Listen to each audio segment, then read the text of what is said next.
Hello everyone, welcome back to the Revolution Pregame Show. He's Jeff Lemieux, I'm Elizabeth Pehota.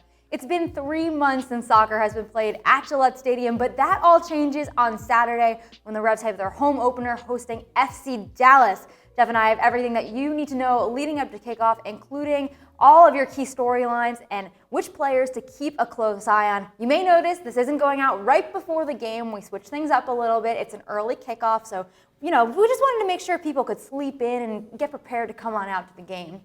Yeah, I mean, I obviously needed my beauty sleep before games, before the show.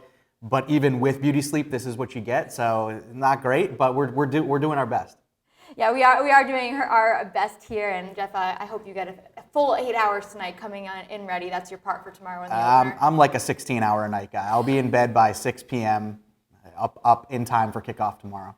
Perfect. Well, kickoff is at 1:30 in the afternoon. Let's start by recapping, though, the Revs' season opener at the Portland Timbers. They battled to take a point, finishing 2-2 with goals on either side of the half from Brandon Bai and Sebastian Lletget. New England registered 16 shots, 7 of which were on target. However, the Revs did give up a lead twice. Head coach Bruce Arena said that this was disappointing. What's your take on their 90-minute performance? Yeah, kind of similar assessment. I think in a vacuum, without the context of the performance, the result is a pretty good result. To go on the road to Portland in the season opener, visit the defending Western Conference champions in a difficult atmosphere at Providence Park.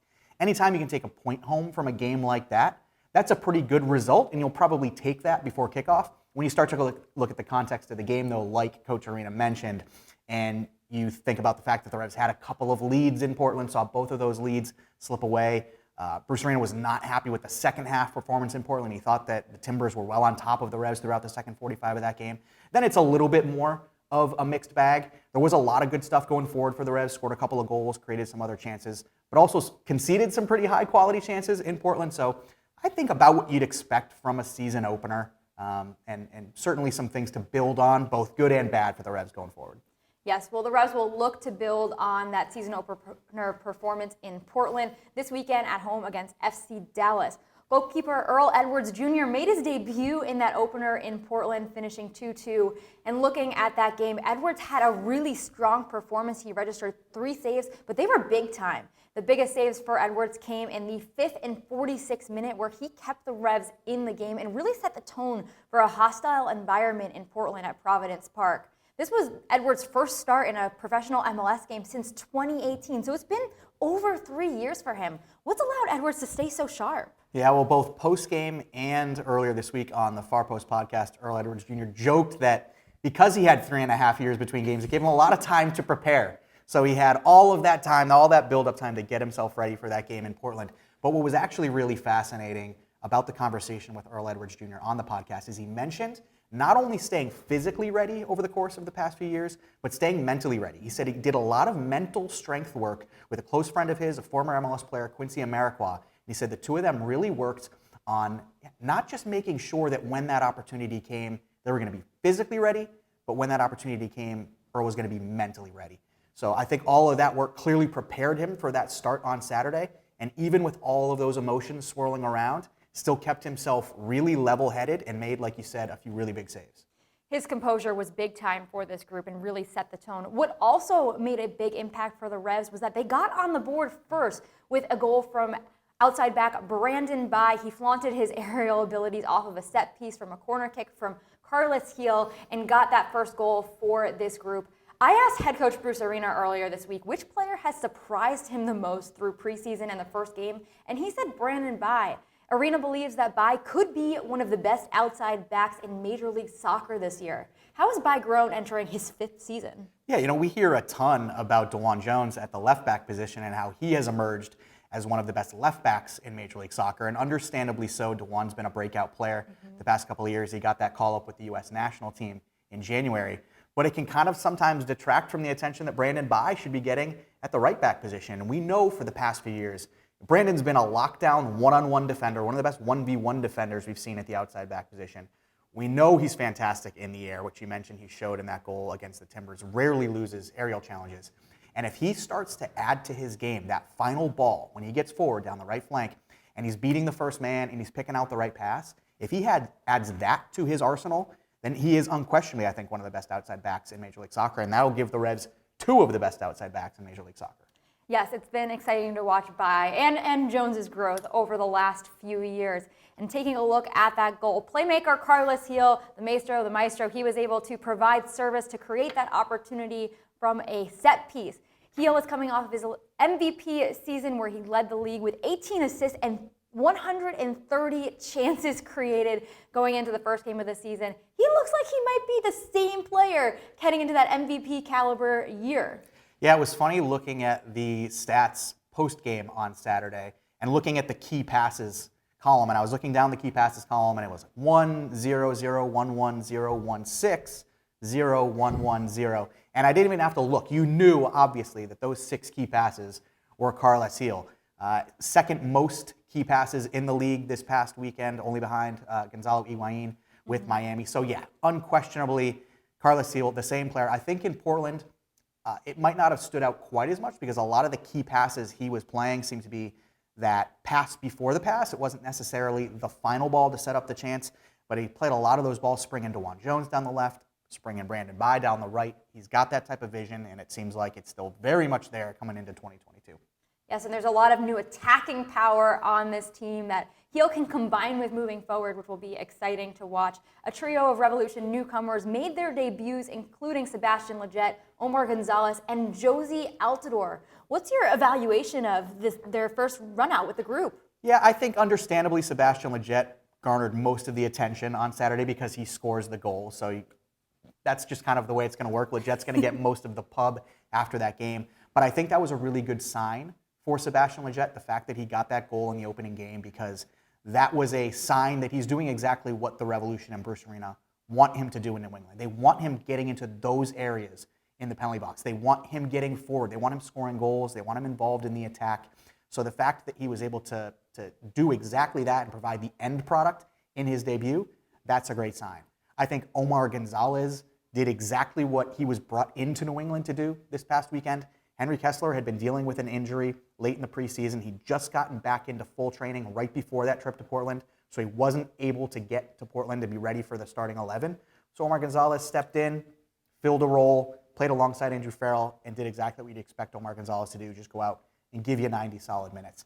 And then Jozy Altidore got 10, 15 minutes at the end of that game off the bench. And although he wasn't too heavily involved in those 10 or 15 minutes, it was still a really important stretch for him because he needs to get those minutes in games. He needs to get time alongside his teammates to get that fitness up continually and to continue to build that chemistry with the group.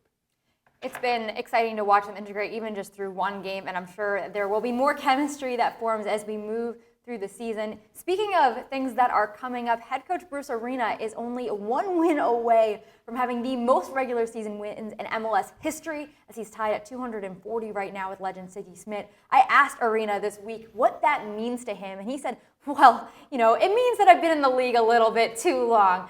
But on a serious note, he paid a tribute to everybody in his career that's helped him get to this point and said that it's been a joint effort. How likely is it over the next 2 weeks when the Revs are playing at home that he could potentially break that record? Well, they're going to have a couple of good opportunities. At home against Dallas on Saturday, home against Real Salt Lake next weekend.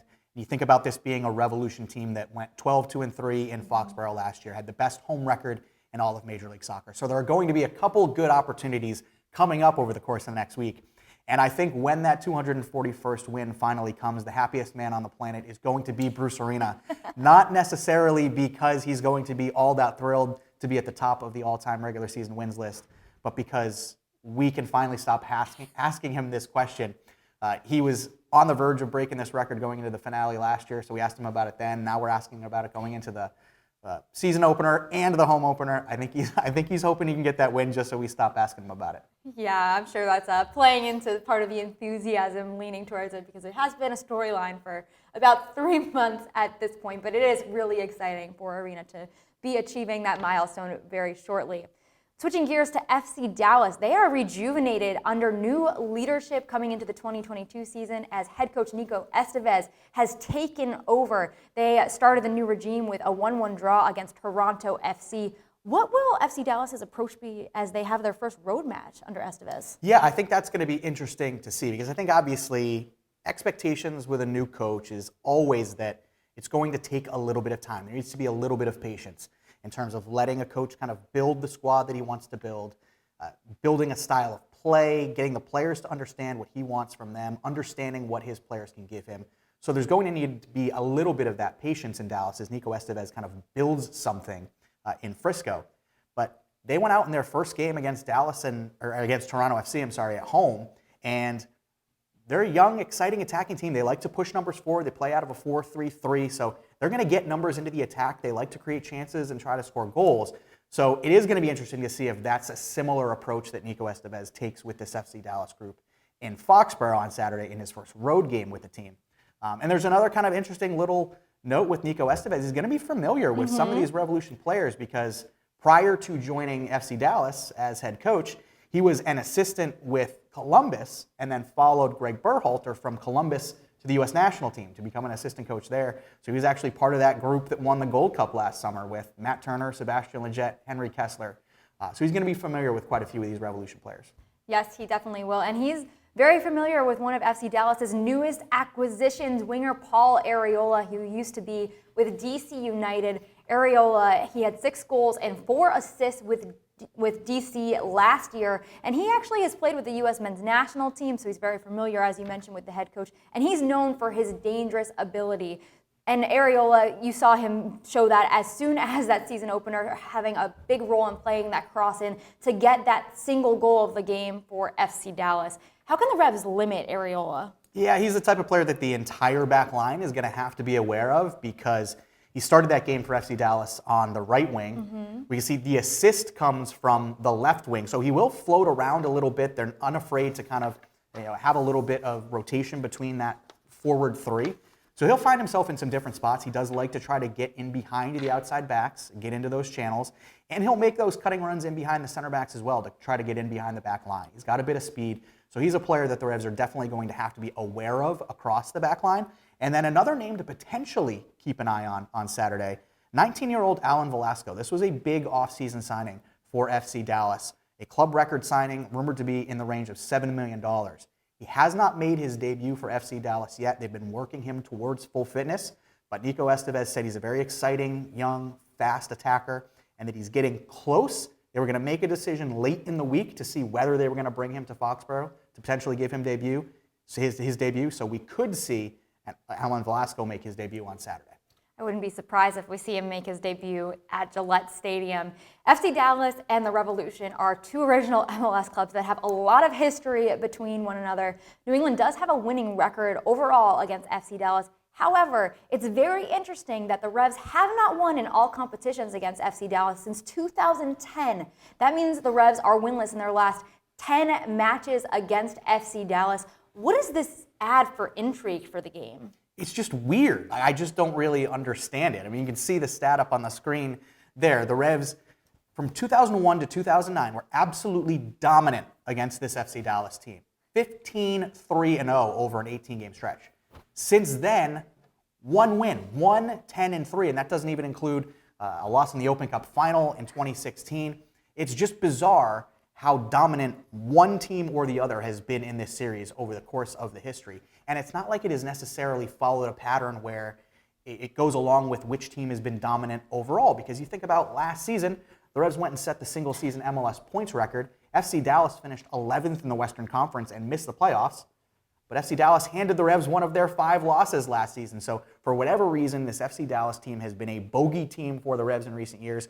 The good news is the player who scored both goals against the Revs last year, Ricardo Pepi, he's now in Germany, so he can't hurt the Revs anymore. Hopefully the Revs can get a win on Saturday and start getting it moving. They can start a stretch in the opposite direction. You mentioned that they were finished 11th out of 12th in the West. I believe they were at the bottom of the West when the 2 teams played in the middle of the season as well. Yeah, one of those weird things last year where at one point the Revs had like 3 losses and 2 of them were to Toronto, who were last place in the East, and Dallas, who were last place in the West. I don't know. MLS is a weird league. Well, the Revs look to change that tone on Saturday, and Saturday is going to kick off a really busy stretch for this group as they have 5 games in only 15 days, which includes 2 matches against Pumas in the CONCACAF Champions League and a trip to Mexico City in the mix while they're balancing the matches within the Major League Soccer regular season. How will the group kind of approach that hectic stretch with their depth? Well, I think we got all the insight we needed into this question from your conversation with Bruce Arena on Coffee with the Coach, fueled by Duncan, because you asked him, how are the Revs going to approach a stretch like this, balancing Champions League and the regular season? And Bruce Arena essentially said, look, we need to go full strength in the CONCACAF Champions League in those 2 midweek matches against Pumas. And if that means that they're going to need to rotate a bit during the league games on the weekend, in particular that RSL game next weekend, in between the 2 legs of the CONCACAF Champions League quarterfinals, said they're willing to do that. Said they need to go out full strength on Wednesday night, March 9th, at Gillette Stadium against Pumas in the first leg. They need to win that first leg. They need to put themselves in a good position going into leg 2 in Mexico City.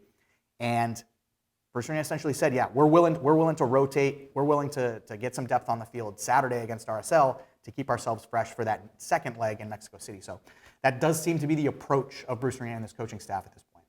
Yeah, it does seem that they're going to put out a full-strength lineup on March 9th when they host Pumas at Gillette Stadium. Saturday will be the first time the Revs are wearing their brand new crest, representing their brand new logo on the pitch at Gillette Stadium. We unveiled this brand back in November. It's been implemented since December, and we've been enjoying it over the course of the 2022 year, but this will be the first time that they are wearing the new logo in front of fans and playing a 90-minute match. How exciting will it be to, finally play in front of fans representing this new logo and brand? Yeah, I'm excited to get all of these firsts out of the way because, like you said, it was unveiled in November. The club finally moved to the new brand in December, had the first preseason game. We kind of made a big deal about that. Then the first actual regular season match last weekend. Now the first home game. Hopefully, we can get the first win with the new crest out of the way this weekend as well, along with the first home game. And then all of those will be out of the way, and we just kind of move forward into the new era. Yeah, and hopefully it will be a way for the Revs to start red hot at home because they're going to pick up right where they were last year. They had a massive record at home. They led the league with 12 wins, and they went 12-2-3 at Gillette Stadium last season. How can they carry that home form back at Gillette Stadium this year? Well, I think what helped the Revs last year to that 12-2-3 home record was the fact that they got off to a really good start in Foxborough. They won their first 5 games at home last year. They were 5-0-0 at Gillette Stadium to start the season. And that gave them a really good baseline not to only go on and end up with the best home record in Major League Soccer, but to end up having the best record, regular season record in MLS history. So I think there is a major focus on that for the Revs to be good at home again this year, to once again make Gillette Stadium a really difficult place for opponents to play. And you have to establish that at the start of the season with a good start. Yes, it all starts at home on Saturday when the Revs host FC Dallas. Goalkeeper Matt Turner, he is not going to be in net starting that game. Head coach Bruce Arena did say that he will not be in the starting lineup in his media availability this week. However, Turner will be on the field at the end of the game in a different capacity. Turner announced this week that him and his new fiancée, Ashley, will be having a baby, and there's going to be a gender reveal taking place at Gillette Stadium following the final whistle. And they're looking to celebrate with all of you Revolution fans to see which gender the baby is going to be. It's really exciting for Turner and Ashley to be having that special moment to share with fans. How much are you looking forward to it, Jeff? Yeah, I mean, we thought 2021 was the year of Matt Turner, right? I mean, he went out last year and set the record with 10 clean sheets with the U.S. national team, won the Gold Cup, won Gold Glove, was the MLS All-Star Game MVP, MLS Goalkeeper of the Year. And it was like, how could you possibly have a better year than Matt Turner had in 2021? Well, 2022, we're only 2 months in, and he might have already topped it because he's already secured a move to Arsenal. He'll be going to the Premier League in June. And now he's engaged. He's got a baby on the way. And that's only in the first couple months of the year. So we saw the due month in that post was July, which pretty much coincides with that move to Arsenal. So within the space of a few weeks, Matt Turner could be making the move to London, starting up with Arsenal, and having his firstborn child. So that's going to be quite the month for Matt Turner. Yes, a lot of firsts for Turner this year, but very exciting milestones for him and his fiancee Ashley, and we wish them the best. We hope that you all get your tickets to come out to the game on Saturday so that you can take part and see the gender reveal as it's happening following the final whistle.